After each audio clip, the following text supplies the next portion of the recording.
Good evening, folks. Welcome back to the channel. It's good to see you. It always is. I hope you're doing well.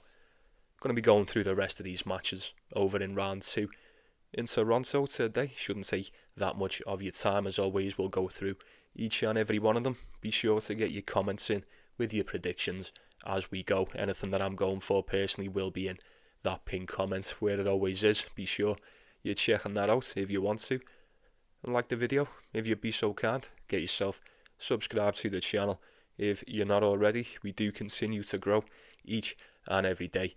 Very, very proud of what we're managing to create over here, folks. Be an honour to welcome you into the group. Get yourself involved. You support the channel if you want. Link in the description. Pinned comments. You can hit the thanks under the video. It's entirely up to you. And now that's out the way, really quick. How did we all get on today? Could have been better for me. Could have been a hell of a lot worse. Very, very grateful for the young Canadian managing to cover that spread, the 5.5 against Alexei Popyrin. It was like I said, it could have been better. Bit disappointed in Duckworth. Didn't expect them to beat Lorenzo Musetti, and then Talon Griekspoor, man. I think it'd be easier for me to just not go anywhere near Talon Griekspoor for the rest of the season. He's just not worth the stress, is he? He's just not worth the stress. It's okay to admit it. And to be honest with you, even if he did win, it wouldn't have made much of a difference because El Chapo's just shot the bed against Lerner Tien. Fair play to Lerner Tien. Gotta give him some credit there. But like I said, I was most definitely redeemed by the young Canadian out of everybody. So you let me know. Did you win? Did you lose? Did you come close? Got just something nice to build on today. I'll say that. And we'll waste no more time with it. Let's get it on. Shall we not? Okay then, folks. First off, for us, we're going to have Andrei Rublev, Hugo Gaston. This is a nightmare. What a match. What a match to start off with. This just screams danger to me. 1.1 for Rublev. Massive, massive favourite.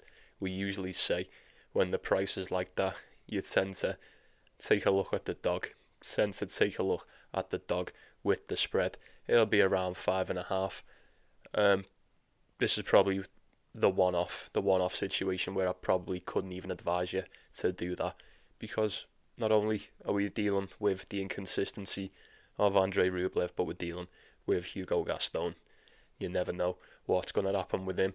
On the best of days, same goes for Rublev. You know, I'm fully expecting him to win. Absolutely expecting Andrei Rublev to win this one, but how many times would you have said that this season? We'll leave it there and waste no more time on it. Next up, we've got Flavio Cobolli, Alexis Galarneau. I'm kind of expecting Flavio Cobolli to win this with ease.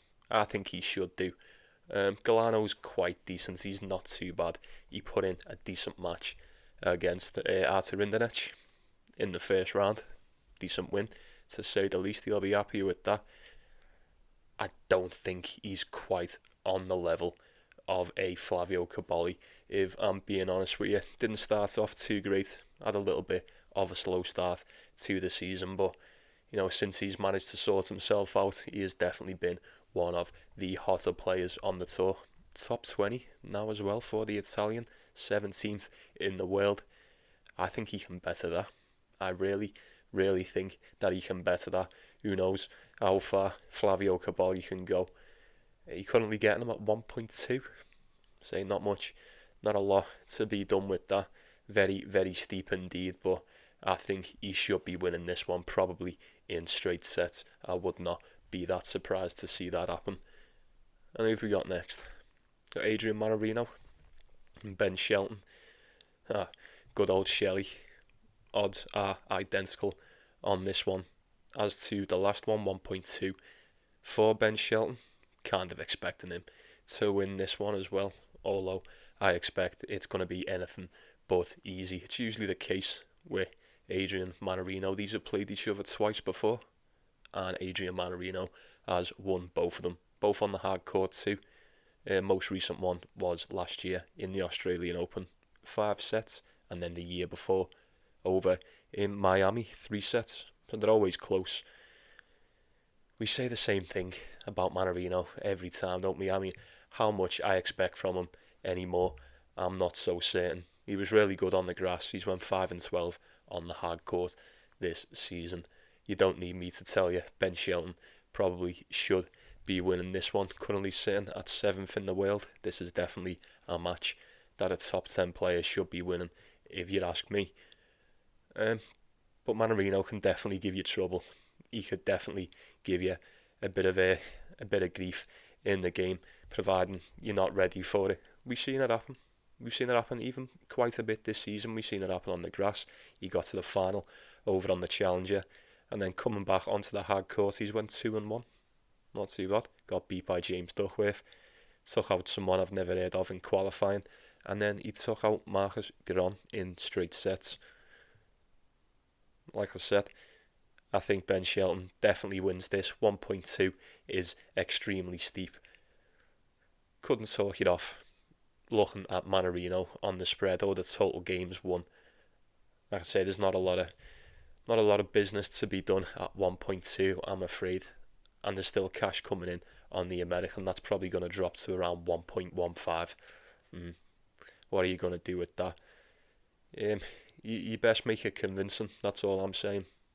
I'm not going to touch it, but if anyone's going to sweat Ben Shelton at 1.2, I hope he makes a short and sweep for you. Slight lean towards Mannarino on the spread. That's just for the sake of value. I most certainly would not be going anywhere near that. And then next up, we've got Alexander Vukic and Cam Norrie. I think Cam Norrie should have this, I think I'd be going with Cam Norrie in this one. Better hardcore player, he is. I know Vukic can definitely pose a threat on the day with that serve and the power that he brings, but mate, he's been well off it. He's been well off the boil all season, pretty much. Doesn't matter where you take him. Either 5-10 hard court, 4-8 on the clay, 0-1 indoors, 5-5 on the grass, 15-24 in total. Yeah, certainly not looking great. Not looking great. Halfway through the season now as well.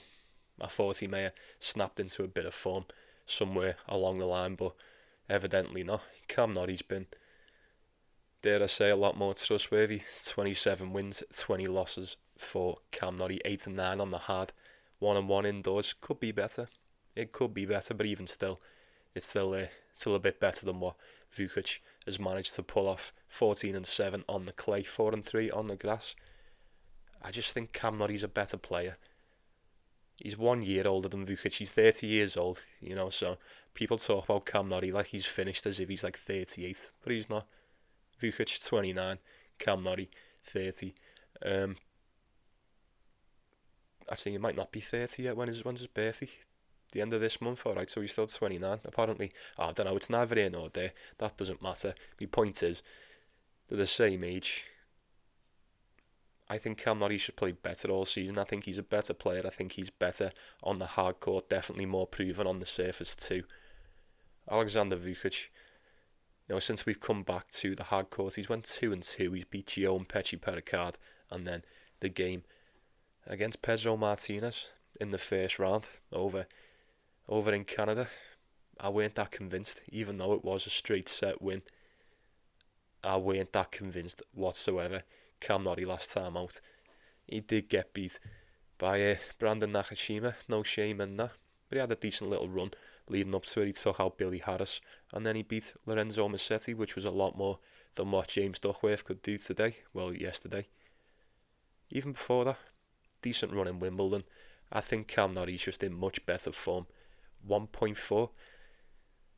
Now this opened up at 1.4, it dropped to 1.3, now it's back up to 1.4. And I'm very, very tempted to stick it as a parlay piece. I'd be very, very tempted to go with Cam Norrie as a parlay piece if you can find something nice and suitable to pair it with. I'd be surprised if Vukic beat him. I'd be disappointed as well. They've played each other once before, back in 2017, indoor hard court. That went the way of Cam Norrie. Little bit concerned. Never really does anything. When he comes over to Toronto, last 2 times he was here, he got dealt a first round exit. Maybe this time will be a little bit different. I'm hoping so. Vukic did get to the round of 16 in 2023, but I think he was playing a hell of a lot better then than what he is now, to say the least. Yeah, absolutely. I think this version of Cam Norrie should be getting it done against this version of Alexander Vukic. How confident am I in this one? Not 100%. Not gonna excuse me. Not 100%. I'm not gonna lie, but I never really am. But I am quite liking it. It's jumping out. The price isn't really that enticing, but out of all we've got today, they're either really big favourites or very, very rough ones to split. So I think Cam Norrie would definitely be the way I'd be looking in that one today. Right, so next up, we've got Boo and Lorenzo Sonego. Should be a good one. Very interesting indeed. I probably wouldn't mind going with Boo in this one. I know he hasn't been that great overall this season, but neither's Sonego really. 14 and 18 for the Italian, 14 and 22 for Boo. You know, it's a little bit worse, not by much. 6 and 9 on the hard court, 7 and 7 for Lorenzo Sonego. I think, providing they both turn up and give the best, I think they can both serve well. They both possess quite a lot of power, fairly solid when they want to be. Obviously, when they want to be. I would have said I'd like Boo to keep it close, but I'm looking at the odds here. Lorenzo Sonego opened up at 1.5. 1.5, he's now currently sitting at 1.8. You know, the longer you leave this one, we may see this become rather split down the middle. Boo currently he's currently sitting at evens. 2.6 for Boo as an open, and now even on the money. Clearly quite a few people fancy a piece of Boo today. I don't blame them. I do not blame them. He's went 3 and 2 since we've come back to the hard court, which is probably more than what we've seen out of him all season, to say the least. Alright, David Goffin, and then the one in the first round in Los Cabos. And he took out Victor Priva in the first round over in Toronto. Fairly decent match against Alex de Minaur. Pretty much as good as he was going to do against the Demon over in Washington, if we're being fair. Lorenzo Sonego has played just the one. That was against Matteo Arnaldi over in Washington. Didn't quite go his way. Didn't win a set. 7-5. 7-5 to Arnaldi in that one. So I don't know. This really is a coin flip, if you'd ask me. With the price being like that, I wish I would have got Boo at 2.5. I fancied him a bit more when I thought he was a dog. Now I'm seeing that, it's kind of putting me off. I don't know. Wouldn't mind taking him for the set. Wouldn't mind taking him just for the set. He does seem to be in, if you could even say it, but I suppose he does seem to be in slightly better rhythm at the moment than Sonego on the surface, so I probably would just lean with Boo in that one. Then we've got Gabe Diallo, Matteo Gigante. I'm expecting Gabe Diallo to win this one in his home tournament, home Masters. If you don't expect him to win here, when do you ever expect him to win? He's got to. You've got to turn up and put one on for the fans here. If not for the fans, just do it for yourself. What is the price today for Diallo? 135? 1.35? Quite a decent favourite indeed. 11 and 9 on the hard court this season. Matteo Gigante, 8 and 4. I'd say he's been alright as of late. He's only played one game since we've come back to the hard court. He did get to the semi-finals over on the Challenger Tour on the clay prior to this. Coming to Toronto, faced off with Baena, dropped the first set, managed to rally and pull that one back, 6-2, and then done him quite convincingly in a tiebreaker in that third set. Good stuff. Does he possess the game? Does he possess the weapons to take on big Gabe Diallo on the hard court in Toronto? I'm not too sure. 1.3 is probably a little bit... It's a bit steep. Nowhere near as much as I would have liked if I was taking Diallo today. Be very tempted to. It's not a bad parlay piece. We've seen how good he's been. This year. 25 and 17 for Gigante, 29 and 20 for Diallo. The calibre of opponent has been night and day, to say the least. These played each other twice before. They have. Head-to-head is 1 apiece. Diallo beating them last year on the hard court, tiebreaker, and then 6-2. And then Gigante got the win over on the grass in qualifying for Wimbledon 2023. I don't suppose there's too much to be said in this one. Diallo didn't look too great in Washington against Ben Shelton last time out, but I imagine you probably shouldn't struggle as much against Matteo Gigante. And that's not taking anything away from the Italian. He's been decent, having himself a rather decent season indeed. But I just think there's levels.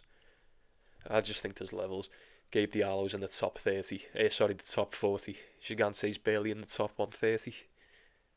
Diallo should be getting it done. He should be getting it done.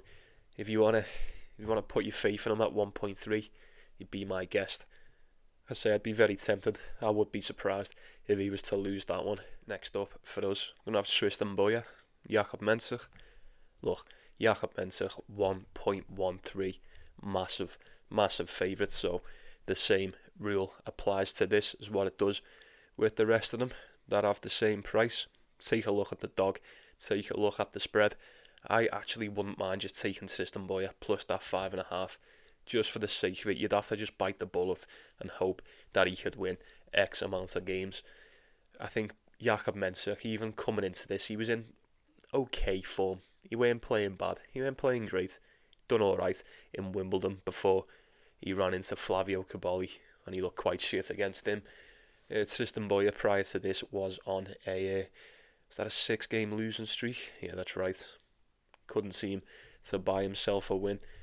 Over on the clay, now on the hard court, seems to be where he prefers. James Trotter in qualifying doesn't hold much weight to me, but then Kovacevic in straight sets, very solid game, played a very efficient game of tennis in that one. I will certainly give it to him, 7-5, and then a tie-break in the second.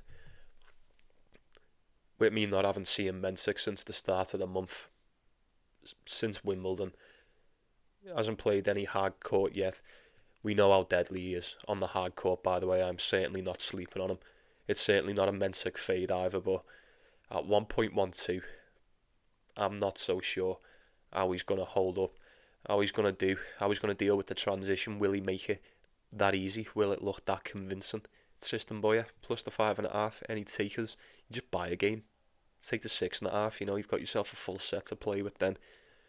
Certainly get a better price than what you would taking a Jakob Mensik at 1.14. No doubt about that. It's just food for thought. So I think Tristan Boyer's done enough in his first 2 games, and it's 2 games more than what we've seen from Mensik anyway. We have to admit that. Mensik's top 20 though, isn't he? Like, if he turns up and just wipes the floor with this American today, you can't be surprised. You probably wouldn't be surprised. 17-7 on the surface for Mensik. He did take that title in Miami earlier on in the season. Would not be surprised to see him take out Tristan Boyer. Absolutely destroy him. But for the sake of those that are taking Boyer on the spread, I hope he can keep it close. I think he can. I don't see why not. If he turns up and does what he done against Kovacevic, I think he's in with a very, very good shout at covering that spread. So you let me know what you think on that. Then we've got Big Foe, Watanuki. This will be a decent one. I'm looking forward to watching this. Getting Big Foe, massive favourite, 1.3, barely 1.3, 1.25 to 1.3, call it that. Watanuki, 3.75. Not a bad price. Opened up as a 3-1 dog. It's now dropping quite a bit. Half a point it's dropped by, 3.5 depending where you look. These have played each other twice before. These played each other earlier in the season over at Indian Wells. Watanuki beat Big Foe, straight sets, 6-4 in a tie-break.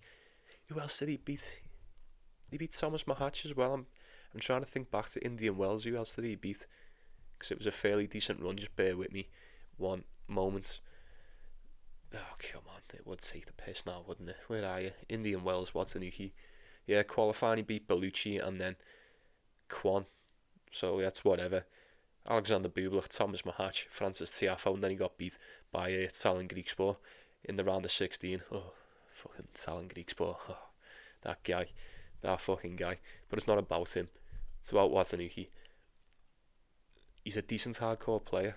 He is a fairly decent hardcore player. Probably seen him lingering around the Challenger Tour more than I would have liked this season. You know, especially coming up against someone with the credentials as Francis Tiafoe. But 7-6 on the hard court, that's not that great. 2018 overall, that's not that great either for someone who's 12th in the world. That's it's quite bang average, statistically, it's bang average. Do we dare to go against Big Foe over here today? I'm seeing Watanuki around 3.5 on the spread. Give me Dunham last time. Didn't even give him a chance last time. I wouldn't mind taking him at that. What was the price last time? Can I get that? Is that available for me? It should be. Bear with me once again. Probably should have done this beforehand, but yeah, odds were similar. In fact, you're getting them at a slightly better price as the dog today. Any takers on Watanuki on the spread? Close games. Close game in qualifying against Fokina. Very close game against Daniel Altmaier. I say that it did take 3 sets. He dropped the first one, pummeled him 6-1 in the second, and then managed to do him 6-4. Safe to say, when he's finding the level, he seems to be maintaining it.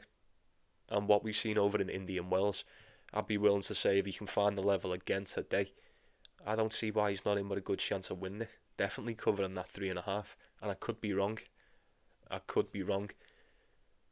But with Big Foe at 1.25, I think I'd be more than willing to roll a dice at Watanuki there.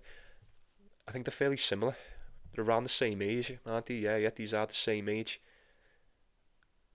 I think they can deliver a more than efficient game when they want to. I think Watanuki may just have a couple of more tools in the bag other than Francis Tiafoe on the day. I mean, if you look at the rankings, 12th in the world to 158, probably shouldn't really be a question, right? But I don't know. We've seen him get into good form. He hit a good stride earlier on the season, and he was taking them all out. He really was. I would like to think I could get something along the lines of that in this one, and I would much prefer to take Watanuki plus that 3.5 than what I would with Big Foe at 1.25. Absolutely. It's just food for thought, folks. And next up, it's going to be Baena, Ethan Quinn. Oh, I'd like to go with Ethan Quinn. I'd like to think Ethan Quinn could take this one, but if I'm being honest with you, I think Baena's going to do him again. I think he's going to do him again. We've seen this last week over in Washington. That's right. He took him out straight sets, 6-3, 6-4. How much can change within a week? I'm not so sure. Not a lot between these two anyway. I'd be willing to bet that. Said it a few times about Ethan Quinn. I'd tip me cap to the kid every time we talk about him. He's decent. He's a decent player. Top 100 now. Most definitely deserves it. Baena's top 50. Ethan Quinn just going to all of a sudden start taking out the top 50 now. Be good if he did. Thought he stood a decent chance last week. 6-3, 6-4. Easy as you like. Safe to say Brandon Nakashima remains the more potent of the two Americans. I think it's more of the same. I think it could just be more of the same in this. Like I said, I'd like to assume Ethan Quinn could keep it closer. Maybe even steal a set. Why not just go on and win the game? Get yourself a bit of payback. It is a little bit of a revenge spot. I understand that. But I don't think I could take him. I think Brandon Nakashima is probably a safe bet in this one. I do. 12-8 this year. 18-8 for Ethan Quinn. Say it. He's not bad. It's not like an Ethan Quinn fade, but we've just seen it. We've literally just seen it. I imagine we're going to see it again. What is the price? 1.4. 1.45 for Nakashima. Opened up around 1.35. a little bit of cash coming in at Ethan Quinn. I suppose that price may or may not be too good to pass up on, but you do with that what you will. I'm expecting Baena to get it done again, rinse and repeat. I'm going to have Davidovich, Fokina and Carreno Moutet. I'm not too sure what to expect from the pair of these today, folks. I'm not going to lie to you. They've played twice before. Davidovich, Fokina did win both of them quite convincingly too. Not played since 2021, and then the year before that, both on the clay. Doesn't really help us much in this one.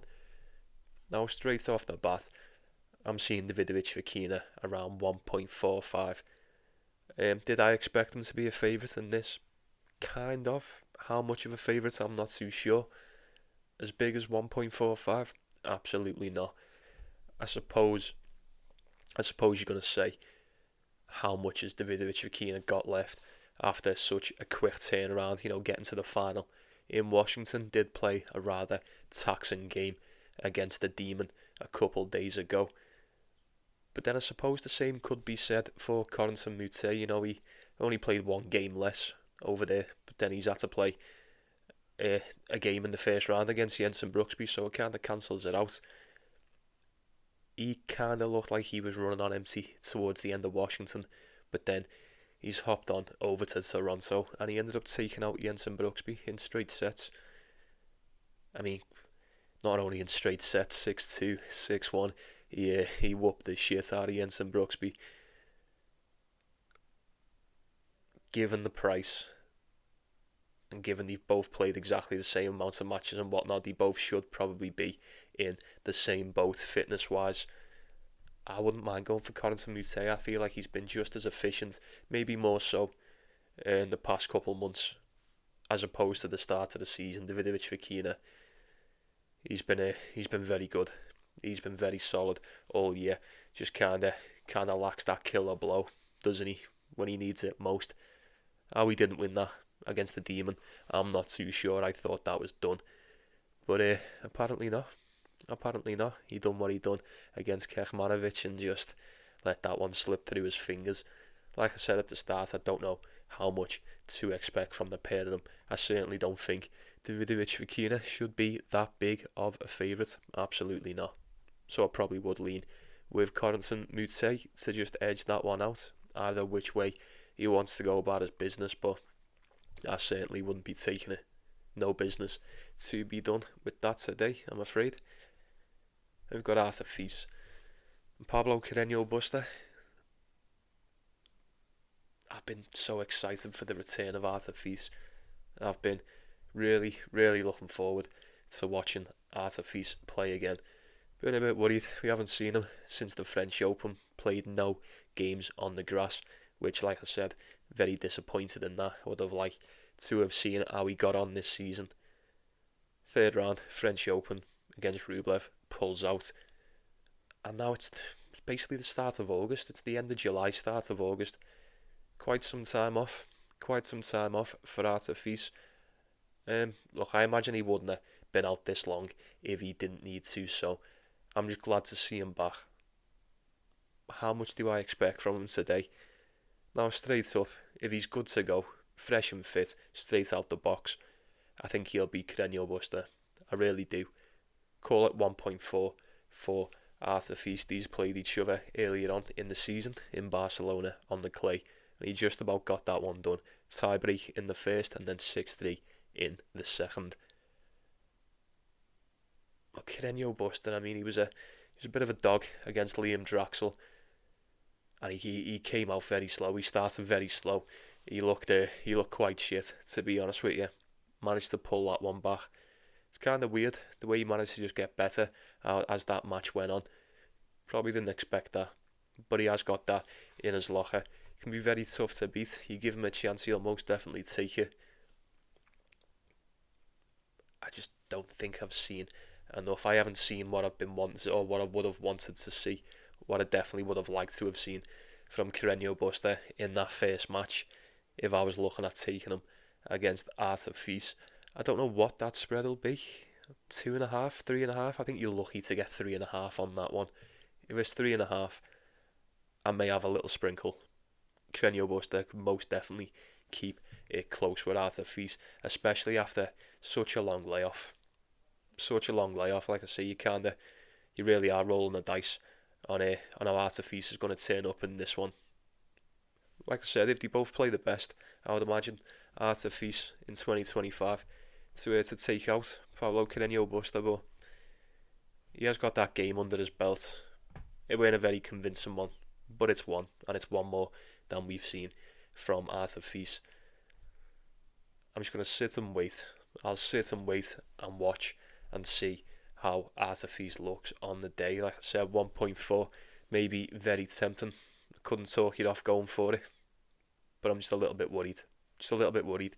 If he turns up and plays like shit or doesn't look half as good as what you'd expect him to, you'll be sitting there going, oh, well, we haven't seen him for a while, what you'd expect. So maybe just approach it with a little bit of caution, yeah. Just be careful with that one. Carreno Busta on the points. Couldn't talk it off of that. Probably couldn't talk it off ATP on that money line either. Maybe look at it over. I think ATP is going to turn up. I think it's not a massive ask, but I think it's a bigger ask than what it would have been earlier on in the season when he was in stride, to just turn up and smoke Carreno Busta in straight sets on the hard court. Didn't even play a game on the grass. No warm-up. Nothing like that. We'll see. We shall assess the situation come tomorrow. And then, look, another one. I'm worried about this as well. Stefanos Tsitsipas. Christopher O'Connell. Poor Tsitsipas, man. He just didn't seem to catch a break, did he? Over clay season, especially on the grass. Was that probably... I can't really say it was the most disappointing turn up to Wimbledon, because he didn't even make it through the match, did he? Valentin Royer, he played against 6-3, 6-2, and then pulled out of that one. Just hasn't been looking good. Tried his luck over on the Hopman Cup to come back, got beat by Bautista Agut, and then straight set by Felix Auger-Aliassime.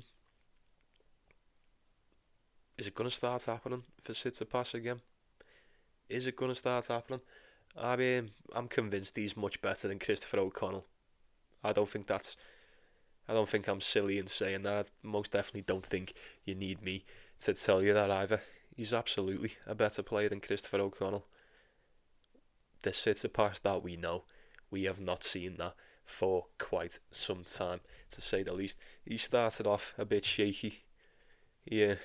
He won that fucking tournament. I always get confused between these two. Was it Dubai or Doha? He won one. I'm saying Dubai. He won the title in Dubai. Sonego catching off Berrettini, Greek sport Felix. That's as solid as it comes. It really is. I don't know what happened there. He must have picked his name out of the goblet of fire, because he done fuck all before it, and he's done fuck all since. Very, very disappointing season by the standards of Tsitsipas anyway, let's just say that. How's he going to get on against Christopher O'Connell?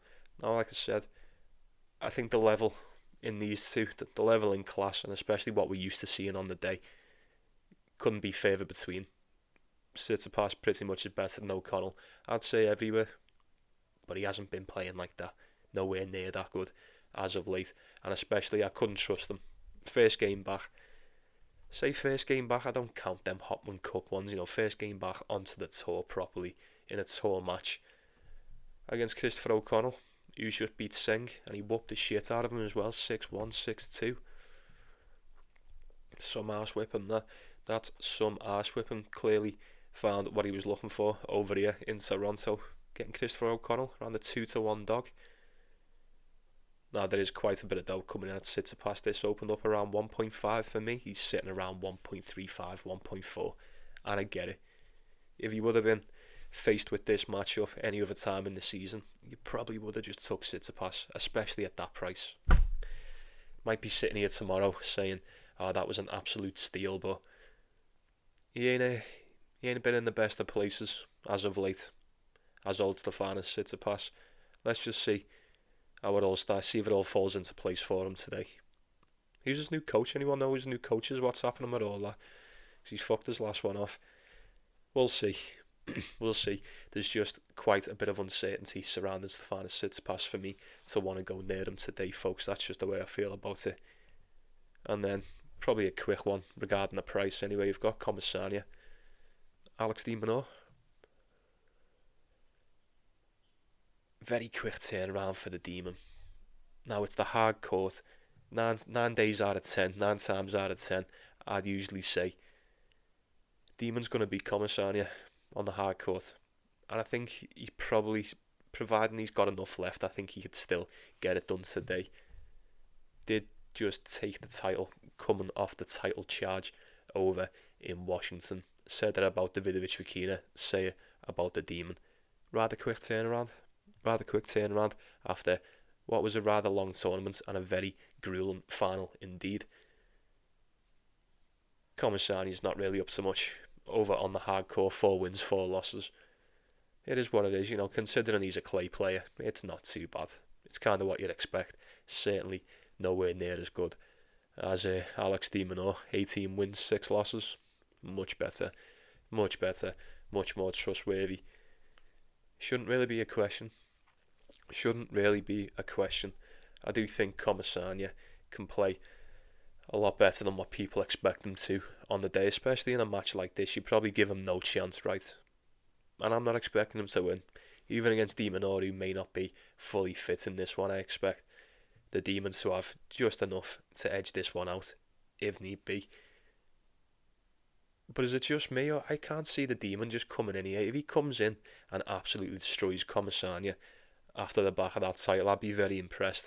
Like I say, I think he's going to win, but Comesana, 5.5, even 6.5, you'll get a well better price than the Demon to win it straight up. I can't help but think he stands a good chance of covering that. I do. Big spread like that for Comesana, probably not wise. It's probably not wise.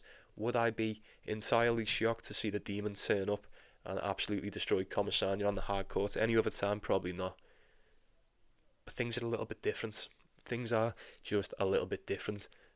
I'm not so sure how much Alex de Minaur is going to have left in the tank. I'm certainly not expecting him to come out fresh and fit, ready to go in this one. He might be a little bit sloppy, might start off a bit slow, a bit shaky.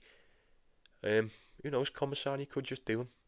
But at a price like that, same rule applies even more so to this one.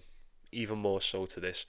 I think I'd like to think Comesana can cover that spread, 5.5, 6.5, but I don't know, cross that bridge when we come to it. You pick your poison, folks, pay your money, and you take your choice. Right, folks, we've got 2 more, and then I will let you go about your business. Shouldn't take that much more of your time. It's going to be Fabio Marozsan and Felix Auger Aliassime. I'd have to go with Felix in this. I'm not proud of it, but I would have to go with Felix in this one. 14-6 on the hard court for the Canadian, 8-7 for Fabio Marozsan. Safe to say, Felix has been a little bit more, if not a lot more consistent on the surface than Fabio Marozsan. 1.5 to 1.6. That's not a bad price for Felix. Now, you know what I always say? Usually get him around 1.3, 1.2. It's always when he's a big favourite that I'm super worried about Felix. He never tends to perform. This is the way it goes, at least for me, and I imagine it's the same with a lot of us, with Felix Auger-Aliassime. The matches where you're worried about him, you look at it and you go, oh yeah, this could be trouble. I feel like Fabio Marozsan, in this instance, could be a bit of a problem for him. He'll probably just turn up and fucking smoke him, and you'll go, oh my god, he looked amazing. That's the Felix I know. It's the matches where you feel very certain. It's the matches where I feel very certain that he should be getting it done. He always seems to underperform. Now I'm looking at this, 1.5, kind of giving a bit of respect to Fabio Marozsan. I understand. I haven't seen Felix since Wimbledon. Pretty disappointing as well. He has played matches in the Hopman Cup, Bautista Agut, Tsitsipas, and then had a close one with Flavio Cobolli. I'd like to think he can beat Fabio Marozsan. I'd like to think that. Fabio Marozsan got it done against Hugo Dellien in the first round. We expected nothing less. 6-2, 6-2 as well. Beatdown. Absolute beatdown. coming off the back of that, I imagine he'll fancy himself to have a decent go against Felix. Like I say, I haven't seen him play any proper hard court matches since, when would that have been? Let me just double check. In Miami. And he was fairly poor over there as well. Beat Tristan Schoolkate and then got beat by Lorenzo Musetti. If we can get early days Felix, if we can get early on in the season Felix, I feel like that version of Aliassime definitely gets it done against Fabian Marozsan. If you ask me, 1.5, it's fine. It's fine. It's most certainly better than what we usually get him at. Couldn't talk it off taking Felix today. See how he turns up. I'd like to think he can get this done in front of his home crowd, but you know, we've seen this guy suffer with nerves, dealing with the nerves a few times before, so I wouldn't be too sure about that really, but I'd have to take him. I would have to take him. Like, the price isn't good enough. I'd still much prefer to take Felix as 1.5 as a parlay piece rather than Fabian Marozsan. To get that one done as a dog spread won't be enough. 2.5, not enough for me in that one. It would be Felix or nothing. And then let's wrap this shit up really quick with Carballes, Baena and Taylor Fritz. Probably all expecting me to say, oh, not again. Not again with Taylor Fritz after that game with Davidovich Fokina. It was a stinker. I'll be honest, it was a stinker. I'm not ashamed to say it. I don't think Taylor Fritz is going to play that bad again. I don't. He kind of looked like he was running on empty. Looked like he was blown out of his arse. Looked a little bit uninspired on the day. He didn't really have much to deal with the ferocity of Davidovich Fokina. That's a fact. But he's been fantastic all season. Especially throughout the grass campaign. Probably one of, if not the best. 13-2 on the grass, 15-6 hard court. And not only that, it's fucking Carballes Baena we're dealing with here.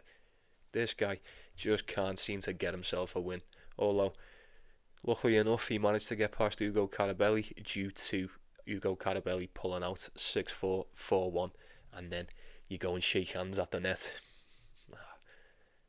Look, a win's a win. A win's a win. Looks like he was beating him anyway, but Ugo Carballes may have been a little bit fucked up from prior tournaments. You know, he looked like he was running out of gas a little bit in the tournament before this one. Carballes Baena should not be beating Taylor Fritz on the hard court. Simple as that. Taylor Fritz is 1.06. Carballes Baena 9-1 dog. I would not advise anyone to take Carballes Baena plus that 5.5 today. One of the very rare times where I'd probably say Taylor Fritz minus that 5.5. Just when you think he looked a bit shit against Davidovich Fokina, probably turn up and surprise the hell out of you today. I say surprise the hell out of you. He shouldn't struggle. He shouldn't struggle against a very, very struggling Roberto Carballes Baena. So that's going to do us, folks. Appreciate you watching. Appreciate you stopping by. As always, you all mean so much to me. You do mean a lot. Very grateful for you all. That's going to do us. I'll be saying good night to you. 2 a.m. over here. Fucking hell. 2 a.m. Still watching Thomas Mahatch and Riley Appel. I can't believe fucking El Chapo. Wouldn't have mattered anyway because Greek sport looked like shit, but I still would have liked El Chapo to win that one. That's only just finished fairly recently. But I'll be saying good night to you. You take it easy, folks. You take care of yourselves. You take care of one another. Most importantly, like and subscribe before you go. Tell your mates. Tell pretty much anyone you know. Spread the word. I'd appreciate it if you did. Anyway, it's getting late over here. I'll see you tomorrow, yeah. See you around. Have yourself a good one. Best of luck to you. Enjoy the matches today. See you all tomorrow.